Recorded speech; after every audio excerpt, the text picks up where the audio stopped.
بسم اللہ الرحمن الرحیم۔ حضرت محمد صلی اللہ علیہ وآلہ وسلم نے فرمایا، مرد کا اپنی بیوی کے ساتھ ایک بستر پر اکٹھے سونے کا اجر جان کر آپ حیران رہ جائیں گے۔ حضرت انس بن مالک رضی اللہ تعالیٰ عنہ سے روایت ہے کہ نبی کریم صلی اللہ علیہ وآلہ وسلم نے فرمایا، جن دو مسلمان میاں بیوی کے 3 بچے فوت ہو جائیں تو گناہ کی عمر کو نہ پہنچے ہوں تو اللہ تعالیٰ ان پر رحمت کر کے انہیں جنت میں داخل کر دے گا۔ حضرت سہیل بن سعید رضی اللہ تعالیٰ عنہ سے روایت ہے کہ حضرت عمیر رضی اللہ تعالیٰ عنہ حضرت عاصم رضی اللہ تعالیٰ عنہ کے پاس آئے اور کہا، مجھے رسول اللہ صلی اللہ علیہ وآلہ وسلم سے یہ بات پوچھ کر بتائیں کہ اگر کوئی شخص بیوی کے ساتھ کسی غیر مرد کو گناہ میں ملوث دیکھے اور غصے میں آ کر اسے قتل کر دے تو کیا اسے قصاص میں قتل کیا جائے گا؟ حضرت عاصم رضی اللہ تعالیٰ عنہ نے رسول اللہ صلی اللہ علیہ وآلہ وسلم سے یہ مسئلہ دریافت کیا۔ رسول اللہ صلی اللہ علیہ وآلہ وسلم نے اس قسم کے سوالات کو ناپسند فرمایا۔ بعد میں حضرت عمیر رضی اللہ تعالیٰ عنہ حضرت عاصم رضی اللہ تعالیٰ عنہ سے ملے تو ان سے دریافت کیا اور کہا، ہوا یہ کہ تجھ سے مجھے بھلائی نہیں پہنچی۔ میں نے رسول اللہ صلی اللہ علیہ وآلہ وسلم سے مسئلہ دریافت کیا تو آپ صلی اللہ علیہ وآلہ وسلم نے سوالات کو ناپسند فرمایا۔ حضرت عمیر رضی اللہ تعالیٰ عنہ نے کہا، اللہ کی قسم میں ضرور رسول اللہ صلی اللہ علیہ وآلہ وسلم کی خدمت میں حاضر ہو کر یہ بات پوچھوں گا۔ چنانچہ وہ رسول اللہ صلی اللہ علیہ وآلہ وسلم کی خدمت میں حاضر ہوئے۔ معلوم ہوا کہ آپ صلی اللہ علیہ وآلہ وسلم پر ان کے بارے میں وحی نازل ہو چکی ہے۔ آپ نے ان دونوں میاں بیوی میں لعن کرا دیا۔ حضرت عمیر رضی اللہ تعالیٰ عنہ نے کہا، اللہ کے رسول صلی اللہ علیہ وآلہ وسلم، اگر اب میں اس عورت کو گھر لے جاؤں تو اس کا مطلب ہے کہ میں نے اس پر جھوٹا الزام لگایا ہے۔ چنانچہ انہوں نے رسول اللہ صلی اللہ علیہ وآلہ وسلم کے حکم دینے سے پہلے ہی اس عورت کو طلاق دے دی۔ پھر لعن کرنے والوں میں یہی طریقہ جاری ہو گیا۔ اس کے بعد نبی کریم صلی اللہ علیہ وآلہ وسلم نے فرمایا، دیکھو اگر اس عورت کے ہاں سیاہ فام سیاہ آنکھوں والا برے سرینوں والا بچہ پیدا ہوا، میرے خیال میں عمیر رضی اللہ تعالیٰ عنہ نے یقیناً سچ کہا ہے، اور اگر اس کے ہاں بیل بوٹی جیسا سرخ بچہ پیدا ہوا تو میرے خیال میں اس عمیر نے ضرور جھوٹ بولا ہے۔ راوی بیان کرتے ہیں پھر اس عورت کے ہاں بری صورت والا بچہ پیدا ہوا۔ حضرت عبداللہ بن مسعود رضی اللہ تعالیٰ عنہ سے روایت ہے، انہوں نے فرمایا، جمعہ کی رات ہم لوگ مسجد میں تھے، ایک آدمی نے کہا، اگر کوئی مرد اپنی بیوی کے ساتھ کسی غیر مرد کو گناہ کی حالت میں دیکھ کر قتل کر دے تو تم لوگ اسے قصاص کے طور پر قتل کر دو گے؟ اگر وہ اپنی بیوی کے مجرم ہونے کی بات کرے تو تم اسے الزام تراشی کی سزا کے طور پر کوڑے لگاؤ گے؟ قسم ہے اللہ کی، میں یہ بات ضرور نبی کریم صلی اللہ علیہ وآلہ وسلم سے عرض کروں گا۔ آخر کار اس نے نبی کریم صلی اللہ علیہ وآلہ وسلم سے ذکر کر دیا تو اللہ نے لعن کی آیت نازل فرما دی۔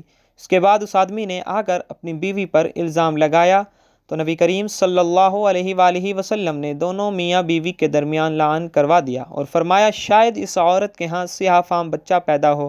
چنانچہ سیاہ فام اور کنگڑیالے بالوں والا بچہ پیدا ہوا۔ ام المومنین حضرت عائشہ رضی اللہ تعالیٰ عنہ سے روایت ہے، ان کا ایک غلام تھا اور ایک لونڈی تھی جو آپس میں میاں بیوی تھے۔ انہوں نے کہا، اے اللہ کے رسول صلی اللہ علیہ وآلہ وسلم، میں ان دونوں کو آزاد کرنا چاہتی ہوں۔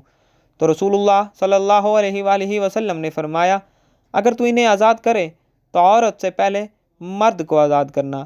حضرت ابو ہریرہ رضی اللہ تعالیٰ عنہ سے روایت ہے کہ رسول اللہ صلی اللہ علیہ وآلہ وسلم نے فرمایا، جب تک میں تمہیں کسی معاملے میں آزاد جوڑے رکھوں تب تک تم بھی مجھے جوڑے رکھو۔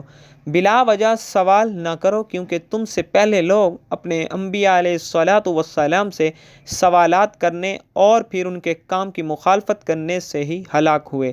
لہٰذا جب میں تمہیں کسی کام کا حکم دوں تو حسب ہمت اس کی تعمیل کرو، اور جب کسی کام سے منع کر دوں تو اس سے رک جاؤ۔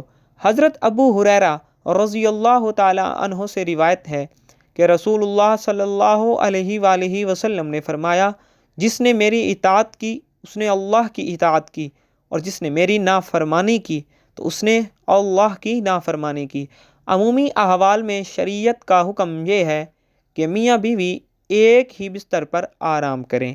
کسی معقول و معتبر وجہ کے بغیر شوہر کو الگ کمرے میں آرام نہیں کرنا چاہیے۔ بعض علماء نے شوہر کے بیوی کے ساتھ سونے کو سنت شمار فرمایا ہے۔ البتہ بعض حالات میں اگر شوہر کسی وجہ سے علیحدہ سوئے تو بیوی کو ایک ہی بستر پر سونے کا اصرار کرنا بھی درست نہیں۔ مثلاً بیوی ایام کی حالت میں ہو اور ساتھ سونے کی صورت میں فتنے میں پڑنے کا اندیشہ ہو، یا اولاد ہونے کی صورت میں، یا اولاد کے باشعور ہونے کی مدت کے بعد عموماً میاں بیوی بستر جدا رکھتے ہیں، یا شوہر تھکا ماندہ ہے اور اسے آرام یا راحت کی ضرورت ہے تو ایسے موقع پر علیحدہ سونے کی گنجائش بھی حدیث و فقہ کی کتب سے معلوم ہوتی ہیں۔ باقی ایام کی حالت میں اگر فتنے میں وقوع کا خطرہ نہ ہو تو میاں بیوی ساتھ سو سکتے ہیں، بلکہ یہود کی مخالفت کی وجہ سے ساتھ سونا چاہیے کہ وہ لوگ ان ایام میں عورت کو چھونا، اس کے ہاتھ کا پکا ہوا کھانا کھانا وغیرہ تک غلط سمجھتے تھے۔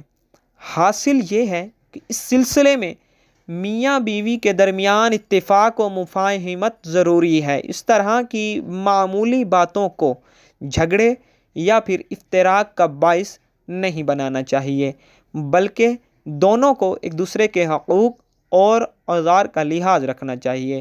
شوہر کو بھی مستقل اپنا بستر بیوی سے جدا رکھنا اور بیوی کے حقوق کو نظر انداز کرنا جائز نہیں۔ نیز اوزار کی وجہ سے شوہر کبھی علیحدہ سوئے تو بیوی کو سرار بھی نہیں کرنا چاہیے۔ مشکوٰۃ شریف میں حضرت عائشہ رضی اللہ تعالیٰ عنہا سے مروی ہے کہ حضرت عائشہ صدیقہ رضی اللہ تعالیٰ عنہا فرماتی ہیں کہ جب میں ایام سے ہو جاتی تو بستر سے اتر کر بوریا پر آ جاتی، چنانچہ جب تک کہ وہ پاک نہ ہو جاتی نہ تو رسول اللہ صلی اللہ علیہ وآلہ وسلم ان کے نزدیک آتے تھے اور نہ ہی وہ رسول اللہ صلی اللہ علیہ وآلہ وسلم کے نزدیک آتی تھی۔ مرد کا اپنی بیوی کے ساتھ اکٹھے ایک بستر پر سونا افضل ہے۔ یہ ہے کہ کسی ایک کا عذر ہو، لیکن مقصد ہم بستری کرنا نہیں بلکہ مقصد بیوی کے دل کو خوش کرنا ہے۔ بیوی کے دل کو خوش کرنے کے لیے ایام کے دنوں میں بھی اس کے قریب ہو جانا، گویا یہ بھی نبی علیہ الصلاۃ والسلام کی سنت ہے۔ اللہ پاک ہمیں نیک عمل کرنے کی توفیق عطا فرمائے۔ دعا ہے کہ اللہ تعالیٰ میرا سنانا، آپ کا سننا اپنی بارگاہ الہی میں قبول فرمائے اور منظور فرمائے۔ آمین۔